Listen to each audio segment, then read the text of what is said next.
RSS ban ನಿಂದ ಹಿಡಿದು ಧರ್ಮಸ್ಥಳ ವಿಚಾರದವರೆಗೂ ಅನೇಕ ಪ್ರಶ್ನೆಗಳನ್ನ ಚಕ್ರವರ್ತಿ ಅವರಿಗೆ ಕೇಳೋದಿದೆ. ಮೊದಲನೇದಾಗಿ ಆರ್ಎಸ್ಎಸ್ ಬ್ಯಾನ್ ಇತ್ತೀಚೆಗೆ ರಾಜ್ಯದಲ್ಲಿ ಬಹಳ ಚರ್ಚೆ ಆಗ್ತಿರೋ ವಿಚಾರ ಆಗಿರೋದ್ರಿಂದ ಅಲ್ಲಿಂದನೇ ಪ್ರಾರಂಭ ಮಾಡ್ತಾ ಆರ್ಎಸ್ಎಸ್ ಅನ್ನೋದು ಏನು ಅನ್ನೋದು ಇದೀಗ ಬಹಳ ಚರ್ಚೆಗೆ ಒಳಗಾಗ್ತಾ ಇದೆ. ಅದೊಂದು ಸಂಘ ಆಗಿದ್ರೆ ಅದಕ್ಕೊಂದು ನೋಂದಣಿ ಅನ್ನೋದು ಆಗ್ಬೇಕಾಗಿತ್ತು ಅನ್ನೋದು ಅಲ್ಲ, ಕೇವಲ ಅದೊಂದು ಸಂಘಟನೆ ಅನ್ನೋದಾದ್ರೆ ಸಂಘಟನೆ ಯಾರ ಪರ ಅಥವಾ ಯಾರ ವಿರುದ್ಧವಾದದ್ದು ಅಂತ. What is RSS? ರಾಷ್ಟ್ರೀಯ ಸ್ವಯಂ ಸೇವಕ ಸಂಘ 1925ರಲ್ಲಿ ರಾಷ್ಟ್ರೀಯ ಹಿತಾಸಕ್ತಿಯಿಂದ ಬಂದಿರುವಂತದ್ದು. ಒಂದ್ ಕಡೆಯಲ್ಲಿ ಹೇಳ್ತಾರೆ ಸ್ವಾಮಿ ವಿವೇಕಾನಂದರ ಪರಿಕಲ್ಪನೆ ಇಟ್ಕೊಂಡು ಎರಡು ಚರ್ಚೆಗಳಾಗಿವೆ. ಒಂದು ಧಾರ್ಮಿಕವಾಗಿ ಕೆಲಸ ಮಾಡುವಂತವರು, ಇನ್ನೊಂದು ಸ್ವಾಮಿ ವಿವೇಕಾನಂದರ ಸೇವಾ ಚಟುವಟಿಕೆ ಅಡಿಯಲ್ಲಿ ಕೆಲಸ ಮಾಡುವಂತವರು. ಡಾಕ್ಟರ್ ಹೆಡ್ಗೆವಾರ್ಜಿ ಅವರು ಪರಿಪೂರ್ಣವಾಗಿ ವಿವೇಕಾನಂದರ ಈ ಚಿಂತನೆಯ ಸೇವಾ ಕಾರ್ಯಕ್ರಮದಲ್ಲಿ ಭಾಗವಹಿಸ್ತಾ ಹಿಂದೂ ಸಮಾಜವನ್ನ ಒಟ್ಟುಗೂಡಿಸಲಿಕ್ಕೆ ನಾವೇನಾದ್ರೂ ಮಾಡಬೇಕು ಅಂತ ಆವಾಗ ಸ್ವಾತಂತ್ರ್ಯಕ್ಕೂ ಮುಂಚಿತವಾಗಿ ಆಲೋಚನೆ ಮಾಡಿ ರಾಷ್ಟ್ರೀಯ ಸ್ವಯಂ ಸೇವಕ ಸಂಘದ ಪರಿಕಲ್ಪನೆಯನ್ನು ಕಟ್ಟಿಕೊಂಡ್ರು. ಅದರ ಹಿನ್ನೆಲೆಯಲ್ಲಿ ಯಾವ ಹಿಂದೂ ಸಮಾಜ ಒಡೆದು ಹೋಗುವಂತ ಸಾಧ್ಯತೆಗಳಿದ್ವೋ ಅಥವಾ ಒಂದಾಗೋದಕ್ಕೆ ಕಷ್ಟ ಅಂತಿತ್ತೋ ಅವತ್ತಿನ ದಿನ ಕಬಡ್ಡಿ ಆಡೋ ಮೂಲಕ ಕೆಲವು ತರುಣರನ್ನ ಸೇರಿಸಿಕೊಂಡು ಇವತ್ತಿಡೀ ಹಿಂದೂ ಸಮಾಜವನ್ನ ಒಟ್ಟುಗೂಡಿಸುವಂತ ಒಂದು ಅದ್ಭುತವಾಗಿರುವಂತಹ ಸಂಘಟನೆಗೆ ನಾವು ಏನ್ ನೋಡ್ತೀವಿ. ಆ ದೃಷ್ಟಿಯಿಂದ ರಾಷ್ಟ್ರೀಯ ಸ್ವಯಂ ಸೇವಕ ಸಂಘವನ್ನ ನಾವು ಹಾಗೆ ಪರಿಕಲ್ಪನೆ ಮಾಡ್ಕೊಳ್ತೀವಿ. ಮತ್ತು ನೀವು ಕೇಳಿದಂತೆ ಅದಕ್ಕೊಂದು ರಿಜಿಸ್ಟ್ರೇಷನ್ ಇಲ್ಲ ಮತ್ತೊಂದಿಲ್ಲ ಅಂತ ನಾವೇನ್ ಮಾತಾಡ್ತಿದ್ದೀವಿ. ಯಾವ ರಿಜಿಸ್ಟ್ರೇಷನ್ ನ ಪರಿಕಲ್ಪನೆ ನೀವು ತಂದಿದ್ದಾರೋ ಅದು ಎಲ್ಲಕ್ಕಿಂತಲೂ ಮುಂಚಿತವಾಗಿ ಮತ್ತು ತನ್ನದೇ ಆಗಿರುವಂತಹ ಸ್ವರೂಪದಲ್ಲಿ ಚಿಕ್ಕದಾಗಿ ಹುಟ್ಕೊಂಡಂತದ್ದು ಇವತ್ತು ಅಗಾಧವಾಗಿ ಬೆಳೆದು ನಿಂತಿದೆ. ಬೆಳೆದು ನಿಂತ ನಂತರ ರಾಷ್ಟ್ರೀಯ ಸ್ವಯಂ ಸೇವಕ ಸಂಘವನ್ನು ನಾವು ನೋಡ್ತಾ ಇದ್ದೀವಿ. ಬೀಜ ಸ್ವರೂಪದಲ್ಲಿ ನೋಡಿದಾಗಲೇ ಗೊತ್ತಾಗುತ್ತೆ ಆ ಚಿಕ್ಕದಾಗಿದ್ದಾಗ ಅದರ ಕಲ್ಪನೆಗಳು ಎಷ್ಟು ವಿಸ್ತಾರವಾಗಿತ್ತು ಅಂತ. ಹೀಗಾಗಿ ಇವತ್ತು ಅಗಾಧವಾಗಿ ಆರ್ಎಸ್ಎಸ್ ಬ್ಯಾನ್ ನಿಂದ ಹಿಡಿದು ಧರ್ಮಸ್ಥಳ ವಿಚಾರದವರೆಗೂ ಅನೇಕ ಪ್ರಶ್ನೆಗಳನ್ನ ಚಕ್ರವರ್ತಿ ಅವರಿಗೆ ಕೇಳೋದಿದೆ. ಮೊದಲನೇದಾಗಿ ಆರ್ಎಸ್ಎಸ್ ಬ್ಯಾನ್ ಇತ್ತೀಚೆಗೆ ರಾಜ್ಯದಲ್ಲಿ ಬಹಳ ಚರ್ಚೆ ಆಗ್ತಿರೋ ವಿಚಾರ ಆಗಿರೋದ್ರಿಂದ ಅಲ್ಲಿಂದನೇ ಪ್ರಾರಂಭ ಮಾಡ್ತಾ ಆರ್ಎಸ್ಎಸ್ ಅನ್ನೋದು ಏನು ಅನ್ನೋದು ಇದೀಗ ಬಹಳ ಚರ್ಚೆಗೆ ಒಳಗಾಗ್ತಾ ಇದೆ. ಅದೊಂದು ಸಂಘ ಆಗಿದ್ರೆ ಅದಕ್ಕೊಂದು ನೋಂದಣಿ ಅನ್ನೋದು ಆಗ್ಬೇಕಾಗಿತ್ತು ಅನ್ನೋದು ಅಲ್ಲ, ಕೇವಲ ಅದೊಂದು ಸಂಘಟನೆ ಅನ್ನೋದಾದ್ರೆ ಸಂಘಟನೆ ಯಾರ ಪರ ಅಥವಾ ಯಾರ ವಿರುದ್ಧವಾದದ್ದು ಅಂತ. What is RSS? ರಾಷ್ಟ್ರೀಯ ಸ್ವಯಂ ಸೇವಕ ಸಂಘ 1925ರಲ್ಲಿ ರಾಷ್ಟ್ರೀಯ ಹಿತಾಸಕ್ತಿಯಿಂದ ಬಂದಿರುವಂತದ್ದು. ಒಂದ್ ಕಡೆಯಲ್ಲಿ ಹೇಳ್ತಾರೆ ಸ್ವಾಮಿ ವಿವೇಕಾನಂದರ ಪರಿಕಲ್ಪನೆ ಇಟ್ಕೊಂಡು ಎರಡು ಚರ್ಚೆಗಳಾಗಿವೆ. ಒಂದು ಧಾರ್ಮಿಕವಾಗಿ ಕೆಲಸ ಮಾಡುವಂತವರು, ಇನ್ನೊಂದು ಸ್ವಾಮಿ ವಿವೇಕಾನಂದರ ಸೇವಾ ಚಟುವಟಿಕೆ ಅಡಿಯಲ್ಲಿ ಕೆಲಸ ಮಾಡುವಂತವರು. ಡಾಕ್ಟರ್ ಹೆಡ್ಗೆವಾರ್ಜಿ ಅವರು ಪರಿಪೂರ್ಣವಾಗಿ ವಿವೇಕಾನಂದರ ಈ ಚಿಂತನೆಯ ಸೇವಾ ಕಾರ್ಯಕ್ರಮದಲ್ಲಿ ಭಾಗವಹಿಸ್ತಾ ಹಿಂದೂ ಸಮಾಜವನ್ನ ಒಟ್ಟುಗೂಡಿಸಲಿಕ್ಕೆ ನಾವೇನಾದ್ರೂ ಮಾಡಬೇಕು ಅಂತ ಆವಾಗ ಸ್ವಾತಂತ್ರ್ಯಕ್ಕೂ ಮುಂಚಿತವಾಗಿ ಆಲೋಚನೆ ಮಾಡಿ ರಾಷ್ಟ್ರೀಯ ಸ್ವಯಂ ಸೇವಕ ಸಂಘದ ಪರಿಕಲ್ಪನೆಯನ್ನು ಕಟ್ಟಿಕೊಂಡ್ರು.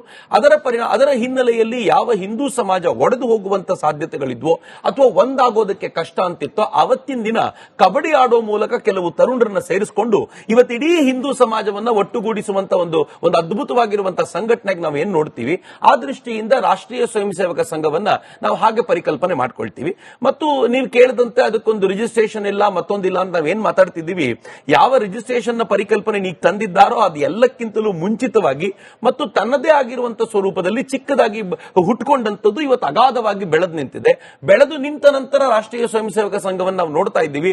ಬೀಜ ಸ್ವರೂಪದಲ್ಲಿ ನೋಡಿದಾಗಲೇ ಗೊತ್ತಾಗುತ್ತೆ ಆ ಚಿಕ್ಕದಾಗಿದ್ದಾಗ ಅದರ ಕಲ್ಪನೆಗಳು ಎಷ್ಟು ವಿಸ್ತಾರವಾಗಿತ್ತು ಅಂತ. ಹೀಗಾಗಿ ಇವತ್ತು ಅಗಾಧವಾಗಿ ಆರ್ಎಸ್ಎಸ್ ಬ್ಯಾನ್ ನಿಂದ ಹಿಡಿದು ಧರ್ಮಸ್ಥಳ ವಿಚಾರದವರೆಗೂ ಅನೇಕ ಪ್ರಶ್ನೆಗಳನ್ನ ಚಕ್ರವರ್ತಿ ಅವರಿಗೆ ಕೇಳೋದಿದೆ. ಮೊದಲನೇದಾಗಿ ಆರ್ಎಸ್ಎಸ್ ಬ್ಯಾನ್ ಇತ್ತೀಚೆಗೆ ರಾಜ್ಯದಲ್ಲಿ ಬಹಳ ಚರ್ಚೆ ಆಗ್ತಿರೋ ವಿಚಾರ ಆಗಿರೋದ್ರಿಂದ ಅಲ್ಲಿಂದನೇ ಪ್ರಾರಂಭ ಮಾಡ್ತಾ ಆರ್ಎಸ್ಎಸ್ ಅನ್ನೋದು ಏನು ಅನ್ನೋದು ಇದೀಗ ಬಹಳ ಚರ್ಚೆಗೆ ಒಳಗಾಗ್ತಾ ಇದೆ. ಅದೊಂದು ಸಂಘ ಆಗಿದ್ರೆ ಅದಕ್ಕೊಂದು ನೋಂದಣಿ ಅನ್ನೋದು ಆಗ್ಬೇಕಾಗಿತ್ತು ಅನ್ನೋದು ಅಲ್ಲ, ಕೇವಲ ಅದೊಂದು ಸಂಘಟನೆ ಅನ್ನೋದಾದ್ರೆ ಸಂಘಟನೆ ಯಾರ ಪರ ಅಥವಾ ಯಾರ ವಿರುದ್ಧವಾದದ್ದು ಅಂತ. What is RSS? ರಾಷ್ಟ್ರೀಯ ಸ್ವಯಂ ಸೇವಕ ಸಂಘ 1925ರಲ್ಲಿ ರಾಷ್ಟ್ರೀಯ ಹಿತಾಸಕ್ತಿಯಿಂದ ಬಂದಿರುವಂತದ್ದು. ಒಂದ್ ಕಡೆಯಲ್ಲಿ ಹೇಳ್ತಾರೆ ಸ್ವಾಮಿ ವಿವೇಕಾನಂದರ ಪರಿಕಲ್ಪನೆ ಇಟ್ಕೊಂಡು ಎರಡು ಚರ್ಚೆಗಳಾಗಿವೆ. ಒಂದು ಧಾರ್ಮಿಕವಾಗಿ ಕೆಲಸ ಮಾಡುವಂತವರು, ಇನ್ನೊಂದು ಸ್ವಾಮಿ ವಿವೇಕಾನಂದರ ಸೇವಾ ಚಟುವಟಿಕೆ ಅಡಿಯಲ್ಲಿ ಕೆಲಸ ಮಾಡುವಂತವರು. ಡಾಕ್ಟರ್ ಹೆಡ್ಗೆವಾರ್ಜಿ ಅವರು ಪರಿಪೂರ್ಣವಾಗಿ ವಿವೇಕಾನಂದರ ಈ ಚಿಂತನೆಯ ಸೇವಾ ಕಾರ್ಯಕ್ರಮದಲ್ಲಿ ಭಾಗವಹಿಸ್ತಾ ಹಿಂದೂ ಸಮಾಜವನ್ನ ಒಟ್ಟುಗೂಡಿಸಲಿಕ್ಕೆ ನಾವೇನಾದ್ರೂ ಮಾಡಬೇಕು ಅಂತ ಆವಾಗ ಸ್ವಾತಂತ್ರ್ಯಕ್ಕೂ ಮುಂಚಿತವಾಗಿ ಆಲೋಚನೆ ಮಾಡಿ ರಾಷ್ಟ್ರೀಯ ಸ್ವಯಂ ಸೇವಕ ಸಂಘದ ಪರಿಕಲ್ಪನೆಯನ್ನು ಕಟ್ಟಿಕೊಂಡ್ರು. ಅದರ ಹಿನ್ನೆಲೆಯಲ್ಲಿ ಯಾವ ಹಿಂದೂ ಸಮಾಜ ಒಡೆದು ಹೋಗುವಂತ ಸಾಧ್ಯತೆಗಳಿದ್ವೋ ಅಥವಾ ಒಂದಾಗೋದಕ್ಕೆ ಕಷ್ಟ ಅಂತಿತ್ತೋ ಅವತ್ತಿನ ದಿನ ಕಬಡ್ಡಿ ಆಡೋ ಮೂಲಕ ಕೆಲವು ತರುಣರನ್ನ ಸೇರಿಸಿಕೊಂಡು ಇವತ್ತಿಡೀ ಹಿಂದೂ ಸಮಾಜವನ್ನ ಒಟ್ಟುಗೂಡಿಸುವಂತ ಒಂದು ಅದ್ಭುತವಾಗಿರುವಂತಹ ಸಂಘಟನೆಗೆ ನಾವು ಏನ್ ನೋಡ್ತೀವಿ. ಆ ದೃಷ್ಟಿಯಿಂದ ರಾಷ್ಟ್ರೀಯ ಸ್ವಯಂ ಸೇವಕ ಸಂಘವನ್ನ ನಾವು ಹಾಗೆ ಪರಿಕಲ್ಪನೆ ಮಾಡ್ಕೊಳ್ತೀವಿ. ಮತ್ತು ನೀವು ಕೇಳಿದಂತೆ ಅದಕ್ಕೊಂದು ರಿಜಿಸ್ಟ್ರೇಷನ್ ಇಲ್ಲ ಮತ್ತೊಂದಿಲ್ಲ ಅಂತ ನಾವೇನ್ ಮಾತಾಡ್ತಿದ್ದೀವಿ. ಯಾವ ರಿಜಿಸ್ಟ್ರೇಷನ್ ನ ಪರಿಕಲ್ಪನೆ ನೀವು ತಂದಿದ್ದಾರೋ ಅದು ಎಲ್ಲಕ್ಕಿಂತಲೂ ಮುಂಚಿತವಾಗಿ ಮತ್ತು ತನ್ನದೇ ಆಗಿರುವಂತಹ ಸ್ವರೂಪದಲ್ಲಿ ಚಿಕ್ಕದಾಗಿ ಚಿಕ್ಕದಾಗಿ ಹುಟ್ಕೊಂಡಂತದ್ದು ಇವತ್ತು ಅಗಾಧವಾಗಿ ಬೆಳೆದು ನಿಂತಿದೆ. ಬೆಳೆದು ನಿಂತ ನಂತರ ರಾಷ್ಟ್ರೀಯ ಸ್ವಯಂ ಸೇವಕ ಸಂಘವನ್ನು ನಾವು ನೋಡ್ತಾ ಇದ್ದೀವಿ. ಬೀಜ ಸ್ವರೂಪದಲ್ಲಿ ನೋಡಿದಾಗಲೇ ಗೊತ್ತಾಗುತ್ತೆ ಆ ಚಿಕ್ಕದಾಗಿದ್ದಾಗ ಅದರ ಕಲ್ಪನೆಗಳು ಎಷ್ಟು ವಿಸ್ತಾರವಾಗಿತ್ತು ಅಂತ. ಹೀಗಾಗಿ ಇವತ್ತು ಅಗಾಧವಾಗಿ ಆರ್ಎಸ್ಎಸ್ ಬ್ಯಾನ್ ನಿಂದ ಹಿಡಿದು ಧರ್ಮಸ್ಥಳ ವಿಚಾರದವರೆಗೂ ಅನೇಕ ಪ್ರಶ್ನೆಗಳನ್ನ ಚಕ್ರವರ್ತಿ ಅವರಿಗೆ ಕೇಳೋದಿದೆ. ಮೊದಲನೇದಾಗಿ ಆರ್ಎಸ್ಎಸ್ ಬ್ಯಾನ್ ಇತ್ತೀಚೆಗೆ ರಾಜ್ಯದಲ್ಲಿ ಬಹಳ ಚರ್ಚೆ ಆಗ್ತಿರೋ ವಿಚಾರ ಆಗಿರೋದ್ರಿಂದ ಅಲ್ಲಿಂದನೇ ಪ್ರಾರಂಭ ಮಾಡ್ತಾ ಆರ್ಎಸ್ಎಸ್ ಅನ್ನೋದು ಏನು ಅನ್ನೋದು ಇದೀಗ ಬಹಳ ಚರ್ಚೆಗೆ ಒಳಗಾಗ್ತಾ ಇದೆ. ಅದೊಂದು ಸಂಘ ಆಗಿದ್ರೆ ಅದಕ್ಕೊಂದು ನೋಂದಣಿ ಅನ್ನೋದು ಆಗ್ಬೇಕಾಗಿತ್ತು ಅನ್ನೋದು ಅಲ್ಲ, ಕೇವಲ ಅದೊಂದು ಸಂಘಟನೆ ಅನ್ನೋದಾದ್ರೆ ಸಂಘಟನೆ ಯಾರ ಪರ ಅಥವಾ ಯಾರ ವಿರುದ್ಧವಾದದ್ದು ಅಂತ. What is RSS? ರಾಷ್ಟ್ರೀಯ ಸ್ವಯಂ ಸೇವಕ ಸಂಘ 1925ರಲ್ಲಿ ರಾಷ್ಟ್ರೀಯ ಹಿತಾಸಕ್ತಿಯಿಂದ ಬಂದಿರುವಂತದ್ದು. ಒಂದ್ ಕಡೆಯಲ್ಲಿ ಹೇಳ್ತಾರೆ ಸ್ವಾಮಿ ವಿವೇಕಾನಂದರ ಪರಿಕಲ್ಪನೆ ಇಟ್ಕೊಂಡು ಎರಡು ಚರ್ಚೆಗಳಾಗಿವೆ. ಒಂದು ಧಾರ್ಮಿಕವಾಗಿ ಕೆಲಸ ಮಾಡುವಂತವರು, ಇನ್ನೊಂದು ಸ್ವಾಮಿ ವಿವೇಕಾನಂದರ ಸೇವಾ ಚಟುವಟಿಕೆಯಲ್ಲಿ ಕೆಲಸ ಮಾಡುವಂತವರು. ಡಾಕ್ಟರ್ ಹೆಡ್ಗೆವಾರ್ಜಿಯವರು ಅವರು ಪರಿಪೂರ್ಣವಾಗಿ ವಿವೇಕಾನಂದರ ಈ ಚಿಂತನೆಯ ಸೇವಾ ಕಾರ್ಯಕ್ರಮದಲ್ಲಿ ಭಾಗವಹಿಸ್ತಾ ಹಿಂದೂ ಸಮಾಜವನ್ನ ಒಟ್ಟುಗೂಡಿಸಲಿಕ್ಕೆ ನಾವೇನಾದ್ರೂ ಮಾಡಬೇಕು ಅಂತ ಆವಾಗ ಸ್ವಾತಂತ್ರ್ಯಕ್ಕೂ ಮುಂಚಿತವಾಗಿ ಆಲೋಚನೆ ಮಾಡಿ ರಾಷ್ಟ್ರೀಯ ಸ್ವಯಂ ಸೇವಕ ಸಂಘದ ಪರಿಕಲ್ಪನೆಯನ್ನು ಕಟ್ಟಿಕೊಂಡ್ರು. ಅದರ ಹಿನ್ನೆಲೆಯಲ್ಲಿ ಯಾವ ಹಿಂದೂ ಸಮಾಜ ಒಡೆದು ಹೋಗುವಂತ ಸಾಧ್ಯತೆಗಳಿದ್ವೋ ಅಥವಾ ಒಂದಾಗೋದಕ್ಕೆ ಕಷ್ಟ ಅಂತಿತ್ತೋ ಅವತ್ತಿನ ದಿನ ಕಬಡ್ಡಿ ಆಡೋ ಮೂಲಕ ಕೆಲವು ತರುಣರನ್ನ ಸೇರಿಸಿಕೊಂಡು ಇವತ್ತು ಇಡೀ ಹಿಂದೂ ಸಮಾಜವನ್ನ ಒಟ್ಟುಗೂಡಿಸುವಂತ ಒಂದು ಅದ್ಭುತವಾಗಿರುವಂತಹ ಸಂಘಟನೆಗೆ ನಾವು ಏನ್ ನೋಡ್ತೀವಿ. ಆ ದೃಷ್ಟಿಯಿಂದ ರಾಷ್ಟ್ರೀಯ ಸ್ವಯಂ ಸೇವಕ ಸಂಘವನ್ನ ನಾವು ಹಾಗೆ ಪರಿಕಲ್ಪನೆ ಮಾಡ್ಕೊಳ್ತೀವಿ. ಮತ್ತು ನೀವು ಕೇಳಿದಂತೆ ಅದಕ್ಕೊಂದು ರಿಜಿಸ್ಟ್ರೇಷನ್ ಇಲ್ಲ ಮತ್ತೊಂದಿಲ್ಲ ಅಂತ ನಾವೇನ್ ಮಾತಾಡ್ತಿದ್ದೀವಿ.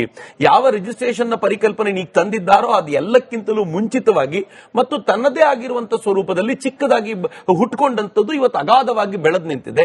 ಬೆಳೆದು ನಿಂತ ನಂತರ ರಾಷ್ಟ್ರೀಯ ಸ್ವಯಂ ಸೇವಕ ಸಂಘವನ್ನು ನಾವು ನೋಡ್ತಾ ಇದ್ದೀವಿ.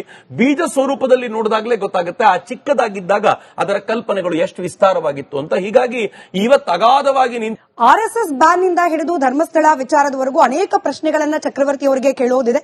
ಮೊದಲನೇದಾಗಿ ಆರ್ಎಸ್ಎಸ್ ಬ್ಯಾನ್ ಇತ್ತೀಚೆಗೆ ರಾಜ್ಯದಲ್ಲಿ ಬಹಳ ಚರ್ಚೆ ಆಗ್ತಿರೋ ವಿಚಾರ ಆಗಿರೋದ್ರಿಂದ ಅಲ್ಲಿಂದನೇ ಪ್ರಾರಂಭ ಮಾಡ್ತಾ ಆರ್ಎಸ್ಎಸ್ ಅನ್ನೋದು ಏನು ಅನ್ನೋದು ಇದೀಗ ಬಹಳ ಚರ್ಚೆಗೆ ಒಳಗಾಗ್ತಾ ಇದೆ. ಅದೊಂದು ಸಂಘ ಆಗಿದ್ರೆ ಅದಕ್ಕೊಂದು ನೋಂದಣಿ ಅನ್ನೋದು ಆಗ್ಬೇಕಾಗಿತ್ತು ಅನ್ನೋದು ಅಲ್ಲ, ಕೇವಲ ಅದೊಂದು ಸಂಘಟನೆ ಅನ್ನೋದಾದ್ರೆ ಸಂಘಟನೆ ಯಾರ ಪರ ಅಥವಾ ಯಾರ ವಿರುದ್ಧವಾದದ್ದು ಅಂತ.